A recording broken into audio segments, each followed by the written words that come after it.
कल्पना कीजिए कि हर तरफ अंधेरा और बादल है। आप अपनी पैसेंजर सीट पर हैं और कुछ भी नहीं देख सकते। अचानक आप बादलों से बाहर निकलकर सीधे रनवे पर उतर जाते हैं। रुको, ये कैसे हुआ? पायलट को शायद कुछ दिखाई नहीं दे रहा है।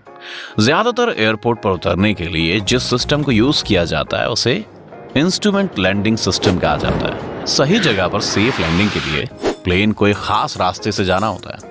आइए इसे हवा में प्रोजेक्ट करके देखते हैं। तो किसी स्थान पर उड़ान भरने के लिए दो रास्ते होते हैं, एक वर्टिकल और एक लेटरल वाला। वे एक दूसरे को राइट एंगल पर क्रॉस करते हैं और बीच में एक क्रॉस हेयर बनाते हैं। ठीक इसी के जरिए पायलट को जमीन पर मौजूद पॉइंट तक पहुंचने के लिए जाना होता है। इंस्ट्रूमेंट पैनल पर पायलट के पास एक डिस्प्ले होता है जो दिखाता है कि क्या प्लेन अपनी जरूरत के मुताबिक सही वर्टिकल और लेटरल रास्ते पर है। अगर कुछ गलत है तो प्लेन को इंस्ट्रूमेंट के अनुसार आसानी से एडजस्ट किया जा सकता है। जैसे ही प्लेन बादलों से निकलता है तो पायलट भी अपनी आंखों से ग्राउंड को देख सकता है और सुरक्षित रूप से उतर सकता है। अगर आपने कभी गौर किया है तो कभी कभी प्लेन्स पर पानी की बौछार की जाती है। दो फायर फाइटिंग ट्रक प्लेन की दोनों साइड पर खड़े होते हैं और उसके आने पर करीब 3-4 गैलन पानी की बौछार करते हैं। ये खूबसूरत वाटर आर्क बनाते हैं जिसके बाद एक रेनबो बनता है। इसे वाटर सैल्यूट या स्नेह की बौछार कहा जाता है और इसे ठीक है अफेक्शन दिखाने के लिए बनाया जाता है। ये उन एरोप्लेन्स के स्वागत के लिए किया जाता है जिन्होंने अपने रूट में एक नया डेस्टिनेशन जोड़ा है और पहली बार वहां पहुंचे। इसे किसी नए प्लेन का स्वागत करने या किसी खास प्लेन की आखिरी फ्लाइट के सम्मान करने के लिए भी इस्तेमाल किया जा सकता है। लेकिन शायद सबसे इमोशनल मौका एक रिटायर होने वाले कैप्टन को फेयरवेल देने का होता है जिसने अपनी लास्ट फ्लाइट पूरी की है। आप सोच सकते हैं कि ये सिर्फ पानी की बर्बादी है, लेकिन ये सच नहीं है। वैसे इतनी दुर्घटनाएं नहीं होती हैं, इसलिए फायर ट्रक्स को अपने इक्विपमेंट यूज करने का मौका बहुत कम मिलता है। वाटर सैल्यूट भी इक्विपमेंट को सही समय पर चेक करने का तरीका माना जा सकता है ताकि ये पक्का हो सके कि सब कुछ ठीक से काम कर रहा है। आपके साथ ऐसा हो सकता है कि आपको विंडो सीट मिल जाए, प्लेन में आते हैं और वहां कोई विंडो ही ना मिले या ये बहुत दूर हो। ओह, सीट की कतार और विंडो आपस में मेल क्यों नहीं खाती? खैर, ये बिजनेस है। दरअसल सभी प्लेन इस तरह से डिजाइन किए गए हैं कि सीट और विंडो लाइन अप हो जाए। हालांकि जब कोई एयरलाइन एक जेट खरीदती है तो वे कुछ अतिरिक्त सीटें जोड़ती है, उनके बीच की जगह को कम कर दिया जाता है। इस तरह उनके पास ज्यादा सीटें आ जाती है, ज्यादा पैसेंजर्स हैं और ज्यादा टिकट बेच पाते हैं। लेकिन आपको अपने पैरों के लिए कम जगह मिलती है और संभवतः आपकी विंडो मिस हो जाती है। अगर आपने कभी उड़ान भरी है तो आपने शायद खिड़कियों पर उन छोटे होल्स पर ध्यान दिया होगा। एक एरोप्लेन की खिड़की में प्लेक्सी ग्लास के 3 पेंस होते हैं। एक छोटा सा होल केवल उसी में है जो बीच में है। ये कैबिन के अंदर और बाहर भारी प्रेशर के अंदर को रेगुलेट करने के लिए होता है। इस तरह आउटर पेन लोड को हैंडल कर सकता है। अगर आउटर पेन टूट जाता है तो बीच वाला, भले उसमें एक छेद हो, विंडो को बरकरार रखने में सक्षम होगा। साथ ही वो होल विंडो को फॉगिंग से बचाता है। हो सकता है कि आपने नोटिस किया हो कि आप हमेशा प्लेन की लेफ्ट साइड से प्रवेश करते हैं। सबसे पहले कैप्टन आमतौर पर उस तरफ बैठता है। इस तरह कैप्टन के लिए टर्मिनल जेट ब्रिज के साथ प्लेन को अलाइन करना आसान हो जाता है।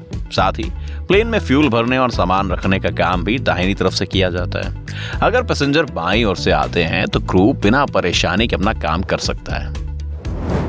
अगर आपने कभी रात में उड़ान भरी है तो आपने देखा होगा कि एक प्लेन के पंखों पर चमकती रोशनी होती है। खैर, कुल मिलाकर और भी कई तरीके की लाइटें होती हैं। तो आइए देखें कि वे सभी किस लिए हैं। प्लेन के सामने की तरफ नोज व्हील श्रब के बीच की ऊंचाई पर टैक्सी और टेक ऑफ लाइट होती हैं। जब प्लेन जमीन पर होता है तो टैक्सी की रोशनी को यूज किया जाता है। वे सीधी रेखा को पॉइंट करती हैं जिससे टैक्सी वे पर आसानी से देखा जा सकता है। टेक ऑफ लाइट तेज होती है और जब प्लेन उड़ान भरने वाला होता है तो चालू हो जाती हैं। वहां नीचे रनवे टर्न ऑफ लाइट्स भी हैं। वे एक वाइडर एंगल पर रास्ते पर लाइट डालती हैं ताकि पायलट रनवे से एग्जिट्स और टर्न्स को भी देख सके। प्लेन के दोनों ओर विंग और इंजन स्कैन लाइट होती हैं। उनका इस्तेमाल ये चेक करने के लिए किया जाता है कि क्या बादलों में से उड़ने के बाद पंखों को कोई नुकसान हुआ है या कुछ बर्फ जमी है। प्लेन के बॉटम में एक चमकदार चमकती लाल बत्ती होती है जिसे एंटी कॉलिजल बेकन कहा जाता है। इसका यूज ये दिखाने के लिए किया जाता है कि प्लेन चल रहा है और इसके पास जाना खतरनाक है।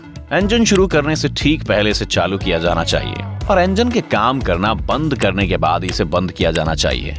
पंखों के नीचे लैंडिंग लाइटें हैं। उन्हें तब तक ऑन रखा जाता है जब तक कि प्लेन 10,000 फीट की ऊंचाई तक नहीं पहुंच जाता।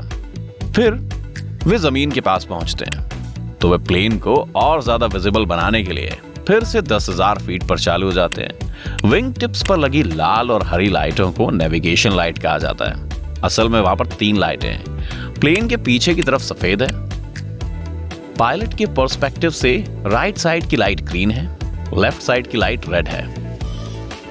इनका ओपनिंग एंगल 110 डिग्री होता है। टेल पर व्हाइट लाइट की ओपनिंग का एंगल 140 डिग्री होता है। ये तीनों मिलकर 360 डिग्री का पूरा सर्कल बनाते हैं। इन लाइट्स को इस तरह यूज किया जाता है ताकि पायलट या दूसरे प्लेन ये पहचान सकें कि प्लेन किस डायरेक्शन में उड़ रहा है। इसमें हाई इंटेंसिटी स्ट्रोब लाइट्स भी होती हैं। वे 3 सफेद चमकती लाइट हैं। हर पंख पर एक और प्लेन के पीछे एक। प्लेन के रनवे पर होने पर वे चालू हो जाती हैं ताकि ये प्लेन दूसरे प्लेन्स को दिखाई दे जिनके उसी रनवे को यूज करने की संभावना है। फाइनली वहां पर भी एक लाइट होती है जहां पर कंपनी का लोगो होता है। एक एरोप्लेन के उतरने के 2 पॉसिबल तरीके हैं, डायरेक्ट और इनडायरेक्ट। पैनल पर लगे इंस्ट्रूमेंट प्लेन की ऊंचाई को दर्शाते हैं। मान लीजिए कि यह 27,000 फीट है। पायलट को स्पीड भी पता है जो 300 नॉट्स है। अब उन्हें यह पता लगाना है कि पहुंचने के लिए उन्हें कितनी दूरी तय करनी होगी। अगर एयरपोर्ट समुद्र के लेवल के करीब है तो उन्हें ठीक 27,000 फीट नीचे जाने की जरूरत है। अगर हम 27,000 को 300 से डिवाइड करते हैं तो हमें करीब 170 किलोमीटर की दूरी तय करनी है। ये उतरने के लिए जरूरी मिनिमम डिस्टेंस है जो प्लेन से रनवे तक एक सीधी लाइन है। ठीक है, इमेजिन कीजिए कि अब हम सुक्रे बोलिविया के एयरपोर्ट के लिए उड़ान भर रहे हैं। ये समुद्र तल से 10,000 फीट की ऊंचाई पर है, इसीलिए 27,000 minus 10,000 is equals to 17,000 feet. तो पायलट को 27,000 फीट के बजाय केवल 17,000 फीट नीचे ही जाना होगा। इस मामले में मिनिमम डिस्टेंस भी कम है और 17,000 को 300 से डिवाइड करने के बराबर होगा जो करीब 500 किलोमीटर है। केवल इस काम में मैथ की जरूरत ज्यादा पड़ती है क्योंकि आप हर समय स्पीड से नहीं उतर सकते। उसमें से कुछ गड़बड़ भी हो सकती है।